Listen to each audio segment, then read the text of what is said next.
Kegiatan hari ini itu adalah kegiatan yang memang sudah menjadi agenda nasional. Itu dalam rangka Hari Kesiapsiagaan Nasional yang dilaksanakan setiap tanggal 26 April. Serentak di seluruh Indonesia pada jam 10.00. Apa maksudnya? Bahwa maksud dari kegiatan ini adalah untuk memperingati bagaimana daerah siap dalam menghadapi bencana. Bagaimana kita dengan slogan tadi adalah siap untuk selamat. Itulah tadi kita memperagakan, kita memperlihatkan bagaimana cara-cara kita menghadapi bencana, utamanya gempa bumi. Baik, tapi tidak hanya itu. Nah, mungkin di daerah lain ada juga yang masalah tsunami dan berbagai macam. Untuk Sulawesi Tenggara hari ini kita simulasi untuk bagaimana kita siap menghadapi gempa bumi. Untuk itu di sana tadi sudah digambarkan bagaimana daerah siap dengan berkolaborasi dengan semua unsur, utamanya TNI Polri, ya. Bagaimana media, bagaimana akademisi, bagaimana kesehatan, ya, semua tergambarkan tadi. Perlunya kita berkolaborasi dalam menangani bencana. Satu catatan yang harus diketahui bahwa bencana adalah urusan bersama. Disitulah tergambarkan bagaimana kita melakukan koordinasi begitu cepat. Nah, kalau misalnya itu tidak dilakukan koordinasi, maka akan berjalan-jalan dengan sendiri-sendiri, tentunya kacau dalam penanganannya. Sana terlihat bagaimana masyarakat, ya, bagaimana pemerintah, bagaimana TNI, bagaimana media, bagaimana tenaga-tenaga kesehatan berperan dalam menangani bencana bersama-sama. Itulah pentingnya kita melakukan koordinasi, kolaborasi. Intinya tadi di situ. Harapannya Bang di HUT bencana yang ke. Nah, harapan saya tentunya masyarakat akan lebih memahami dalam menghadapi bencana. Begitu tentunya kita harapkan di seluruh pemerintah sampai kepada tingkat yang paling bawah perlunya melakukan sosialisasi dan edukasi tentang bagaimana menghadapi bencana. Itu yang terpenting. Target kami sekarang di provinsi adalah lebih mengedepankan yang namanya pencegahan, mitigasi. Oleh karena itu perlunya kita lakukan sosialisasi dan edukasi sampai kepada tingkat yang paling bawah. Contoh yang penting kita hadapi ketika terjadi gempa kemarin, ya, yang berkekuatan 5,4 skala Richter terjadi Serbia. Masyarakat begitu panik, lari nggak tahu mau kemana, karena tidak tahu apa yang harus dilakukan, ya kan gitu. Begitu panik, lari dikasih isu tsunami, takut kematian, lari ke atas gunung, rumahnya ditinggalkan.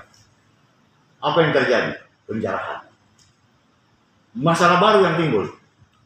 Padahal sesungguhnya tidak seperti itu. Seperti yang diperlihatkan tadi. Oleh karena itu pentingnya kita memberikan edukasi kepada mereka. Kalau menghadapi gempa seperti apa, jangan panik, lari ke tempat ini, begitu titik kumpul, ada jalur evakuasi kemana, nah, kan gitu. Nah, itu yang terpenting.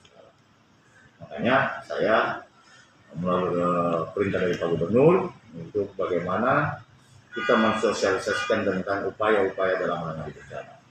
Penting artinya ini sampai kepada tingkat yang paling bawah, di mana daerah sudah memprogramkan yang namanya desa tangguh bencana, ada namanya sekolah tangguh bencana, ada keluarga tangguh bencana, ya kan gitu. Nah, sekarang digagas oleh pemerintah Provinsi Sulawesi Tenggara yang namanya rumah ibadah tangguh bencana. Kita di tanah itu pertama kali digagas oleh saya di Provinsi Sulawesi Tenggara. Itu bisa dilihat di YouTube. Sejak kapan itu Bang?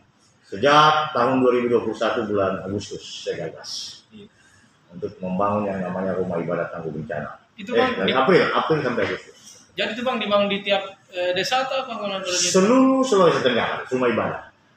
Jadi kita rumah ibadah itu maksudnya bahwa tempat ibadah itu adalah tempat yang aman untuk berlindung kalau terjadi bencana. Kenapa seperti itu?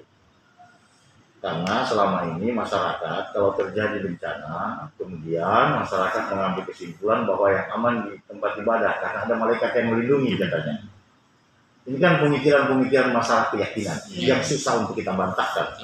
Religi. Nah, religi. Dan itu memang di mana-mana seperti itu. Ketika terjadi bencana lari ke tempat ibadah, katanya ada yang melindungi malaikat di situ. Buktinya di beberapa daerah semua hancur, masjid tidak hancur, gereja tidak hancur, vihara tidak hancur. Kan begitu. Nah, keyakinan ini kan tidak bisa kita salahkan. Sementara secara saintifik bahwa tempat ibadah itu harus memenuhi untuk dikatakan bebas dari bencana kecuali dia memenuhi unsur-unsur kebencanaan. Misalnya dari konstruksi bangunannya, ya kan gitu, letaknya, ya kan gitu. fasilitas yang ada di dalamnya. Apa itu? Misalnya ada jalur evakuasi, itu konstruksi bangunannya, bagaimana? Apakah sudah memakai konstruksi bangunan yang tahan gempa atau seperti apa? Apakah ada early warning system, peringatan dini di situ? Iya. Kan itu semua yang harus. Nah, inilah gunanya rumah ibadah tangguh bencana. Kita memberikan edukasi kepada mereka. Jangan juga rumah ibadah kau bangun di daerah yang rawan longsor, kan tidak bisa. Jadi Bang, untuk di Sultra sendiri sudah terbang semua atau masih ada berapa Bang? Masih kita lakukan sosialisasi edukasi. Nah, jadi kita harapkan kemarin Kota Kendari sama Muna Barat, saya ambil lokasi. Satu daratan, satu kepulauan. Nah, itu ada pura yang di dekat P2ID, Masjid Al-Alam, Masjid Al-Kausar, terus Vihara yang di sana, di Kendari di atas itu, tempatnya orang Cina sholat kan di situ. Itu menjadi target-target kita dalam melakukan sosialisasi dan edukasi tentang rumah ibadah tangguh bencana. Terus kemudian di Muna Barat, pura yang ada di Muna Barat, di Muna masjid yang di pinggir laut itu, apa namanya itu? Saya lupa namanya. Terus beberapa masjid yang ada di Lohia, masjid dulu, masjid lama, itu kita berikan sosialisasi edukasi. Kenapa? Karena kemarin waktu masalah COVID, pemikiran ini kan berangkat dari ketika ada COVID. Saya berpikiran seperti itu. Kenapa? Bahwa tempat ibadah itu menjadi klaster baru dalam penyebaran COVID. Kenapa jadi klaster baru? Karena ada keyakinan daripada para jamaah bahwa kematian itu datang dari Tuhan, bukan dari COVID. Sehingga banyak orang di tempat ibadah itu tidak mau pakai masker, tidak mau jaga jarak. Sementara contoh umat Islam yang ada di tanah suci di Mekah, orang beribadah jaga jarak kan? Bahkan dikosongkan itu Mekah. Tapi keyakinan itu tidak merubah orang-orang yang feodal ini. Oleh karena itu pentingnya bagaimana caranya kita harus lakukan. Apa namanya tagline-nya? Oh, rumah ibadah tangguh bencana. Gitu. Dari pemikiran itu kita lakukanlah sosialisasi edukasi tempat ibadah. Alhamdulillah pelan-pelan akhirnya mereka paham. Itulah pentingnya kita melakukan mitigasi. Sampai kesiapsiagaannya sosialisasi edukasi. Itulah pentingnya. Makanya saya sekarang bersama Pak Gubernur lebih menekankan kepada kesiapsiagaan mitigasi.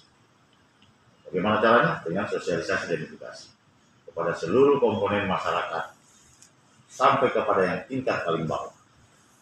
Karena kalau bantuan kebencanaan di Sultra untuk BPD, anggaran yang disiapkan untuk tahun ini Bang, sekitar kalau bantuan itu kami sekarang itu ada di namanya dana biaya tak terduga. Yang berhak menyiapkan bantuan hibah untuk dana itu hanya ada di BPKD. Itu aturan perundang-undangan. Tetapi yang bisa mengeluarkan hanya kondisi tertentu, misalnya bencana. Nah, gitu. Nah, bukan berarti kita yang sediakan duitnya, bukan di sana. Uang itu ada selalu, tapi jumlahnya tidak sangat terbatas, tergantung kemampuan ke daerah masing-masing. Dalam bentuk namanya dana BTT, biaya tak terduga. Intinya kalau ada kebencanaan di Sultra satu daerah, bisa. Tapi tergantung daerahnya.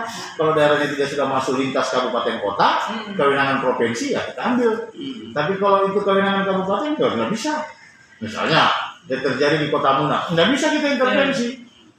Kecuali Muna sudah tidak mampu dan minta memohon, nggak bisa. Tapi kalau ucuk-ucuk tiba-tiba kita langsung bantu, nggak boleh. Aturan tidak menguntungkan itu. Karena setiap daerah punya BTT. Gitu. Jadi kalau daerah misalnya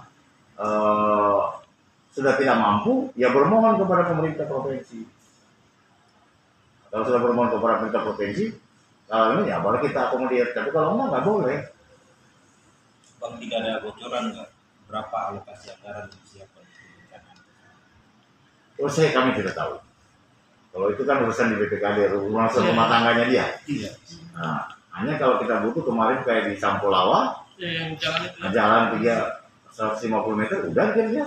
Ada saya tanda tangan, Gubernur menetapkan status tanggap darurat, saya tanda tangan selesai, keluar BTT-nya, kerja ada.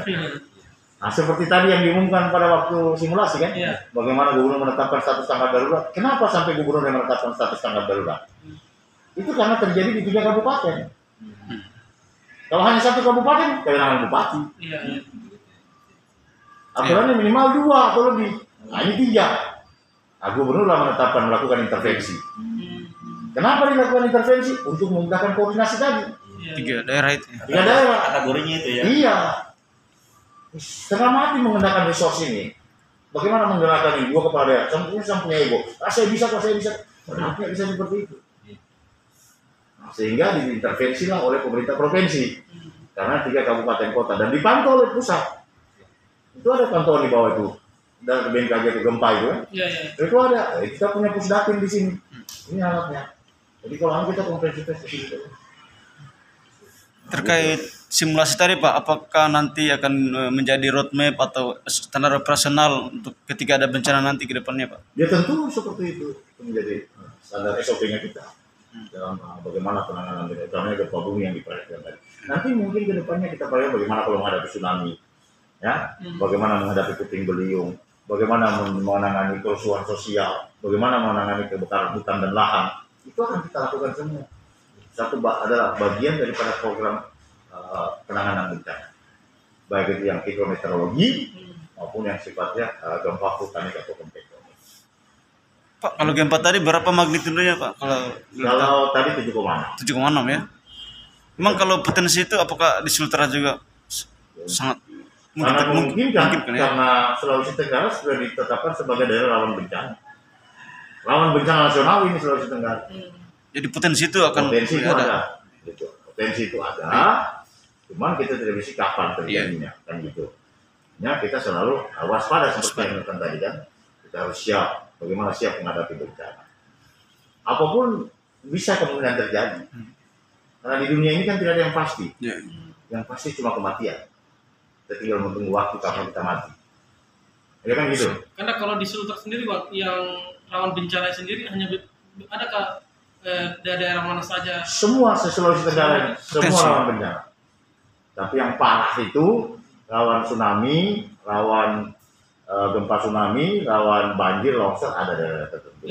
Misalnya daerah yang rawan tsunami, Buton, ya, Sarwajo itu, terus Buton Utara, Buton Tengah, Buton Selatan, Kota Bau-Bau, Wakatobi, ya, terus kemudian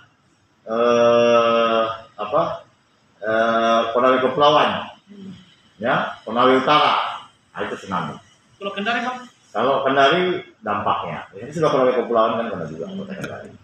Dia masuk sesar ya, nah, sesar yang dari Palu. Nah, kalau Pulau Buton itu setiap 10 tahun kejadian secara periodik. 10 tahun. Kayak gempa kemarin yang di NTT Pak ya, naik air lautnya. Nah, kemarin terjadi misalnya di NTT yang kena dampak apa? Pulau Buton ya, Pasar Wajo, ya, Buton Selatan, Kota Bau-Bau, Bombana, karena kemarin semua dampaknya kan. Nah, itu terjadi tahun 92, habis itu terjadi lagi 2002, 10 tahun kan. Diprediksi 2022, ternyata terjadi tanggal 14 Desember 2021. Oh, yang kemarin itu. Nah, ya kan gitu. Itu kejadian cepat, gitu. Cepat Pak ya. Cepat, secara 10 tahunan. Makanya kemarin kita diambil langkah-langkah oleh Bapak Gubernur untuk supaya bagaimana mengurangi korban yang lebih besar nantinya. Ada beberapa daerah yang kita relokasi. Daerah rawan tsunami. Satu di Pasar Wajo, kita relokasi 300 kakak. Alhamdulillah sudah disetujui oleh pemerintah pusat untuk dilakukan relokasi. Anggaran yang disiapkan, tinggal sekarang lagi pengurusan administrasi. Insya Allah dalam waktu yang tidak terlalu lama tidak bisa kita relokasi. Kenapa? Daerah itu daerah rawan tsunami. Daripada kita ambil puing-puing, baik kita itulah program dalam siap-siap.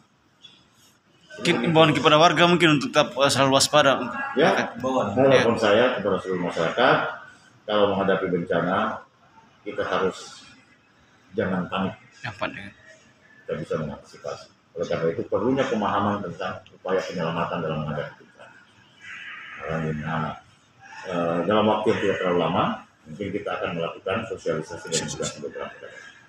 Tahap awal mungkin di 17 kabupaten kota, tentunya di tempat-tempat daerah yang kita perkirakan rawan terjadi bencana, baik itu bencana hidrometeorologi maupun yang namanya gempa vulkanik.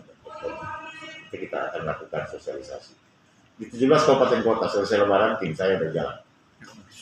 Mungkin Pak, personil mana-mana saja yang dilibatkan kegiatan simulasi tadi?